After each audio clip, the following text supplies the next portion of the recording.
The reading strategy I'm working with today is going to be unscrambling sentences and words, and it's a really cool strategy because we're going to learn that it can be used for both comprehension and fluency. Also, the ideal grade would be 4th grade, and it would be intermediate fluency as the ideal student using this strategy. So for materials, we could use a paper cutter or rotary trimmer. Rotary trimmers are more desirable, but a paper cutter will be just as fine. You could do a laminator to keep the authenticity of the paper. You could use answer keys. Photos are really nice because the student will see what the sentence is going to be about by using the visual cues. Also, paper sheets, obviously to write the words on. Scissors, Ziploc bags, folders, and even envelopes, which we'll talk about a little bit later. Now, when using this strategy, students will learn concepts about blocks of text. Now, they're going to group obviously words and phrases into sentences, and by doing this, it's going to build comprehension because they need to discern which words belong in the correct order to make sense of that sentence. Now, when it comes to fluency, they're also going to be using that in a great way because when they're forming and discerning which parts of the words are going to build a sentence, they need to reread it over and over, whether it's in their head or out loud. So it's a great fluency strategy because they're using that oral reading. Now, another thing that could help build as students start putting the words together is they start improving their sentence structure.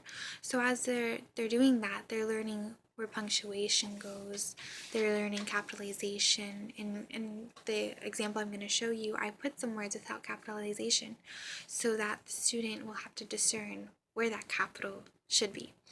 Another thing would be linking adjectives and adverbs together is very important, and to their modifier as well, so they'll be able to figure out how that works in a sentence, as well as conjunctions. Another thing would be they learn to organize sentences. Now, while they're doing this, they're also learning vocab words because they may have known the vocab word, but they may not have known how to use the vocab word, and we'll see how to use it in a sentence as they practice the strategy. Another thing is it can be repeated as many times as the teacher desires until they can gain mastery, of course. And also, when it comes to a language barrier, it's really not that much of a difficulty because the teacher doesn't have to give out too much instruction. It's not instruction heavy based. So the student can basically see that, okay, the sentence is out of order. The teacher will tell them to redirect the sentence, and especially if it's the first time, it can be tentative and the student can kind of mess around with it without having too much teacher-based instruction. So language barrier wouldn't be a huge dilemma. So that would be how we would use that strategy. Now I want to show you how I would use it, explaining the examples I have to demonstrate. So I have 3 examples, and the first one I already mixed up. So the sentence is, bears hibernate in the winter.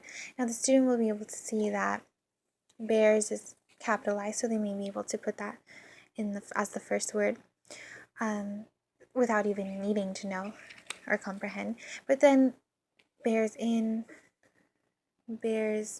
okay, so then they'd have to figure out what do bears do. They'd have to figure out the verb.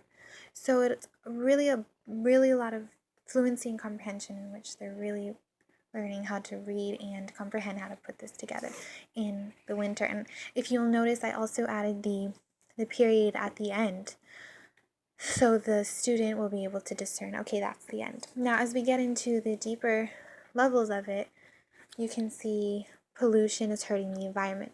The student will gain a better understanding of the vocabulary words and see how to use them in a sentence.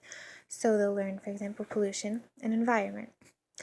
The last one, bats live in the pitch black caves. There's a period here. The student it's not attached unlike the first one. So the student can discern, okay, where is it going to go? This way you can really see where the student is as far as comprehension and punctuation and sentence structure and all of that reading strategies. So then we've got bats, and we know that it's not capitalized, so the student has to discern, okay, so then what is going to be the first word? Maybe it is this. So they really have to figure that out. And when it comes to pitch black, especially if they're from the Latin descent, if they speak Spanish, they might just switch it around, and that's okay. But they'll figure out soon enough that it's really pitch black. So it's a great learning strategy for students, and this would be my reading strategy: unscrambling words and sentences.